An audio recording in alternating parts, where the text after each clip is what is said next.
कामाचा सध्या व्याप जास्त असल्यामुळे तुमच्या कमेंटचा रिप्लाय द्यायचा राहिला होता आणि आज वेळात वेळ काढून 2 दिवसाच्या कमेंटचा रिप्लाय द्यायला की नाही सुरुवात केली. एक कमेंट होती निगेटिव्ह, ज्यांना माझे व्हिडिओ की नाही बघायला आवडत नाही आणि त्यातच 2 ते 3 कमेंट वाचण्यात आल्या की ताई आम्हाला तुमच्या गावी येऊन राहायचंय. तर ह्या कमेंट वाचल्या आणि टचकन की नाही माझ्या डोळ्यात पाणी आलं की गावची ओढ अजूनसुद्धा आहे.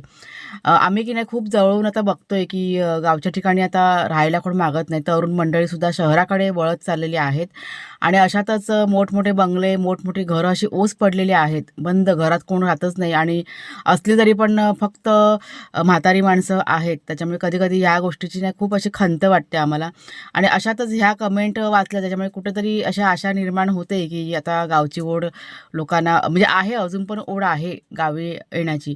आणि गावी यायलाच पाहिजे. गावचं वातावरण थोडंसं कष्ट आहे तिथे, पण इकडचं वातावरण आणि समाधानानं ते खूप महत्त्वाचं आहे.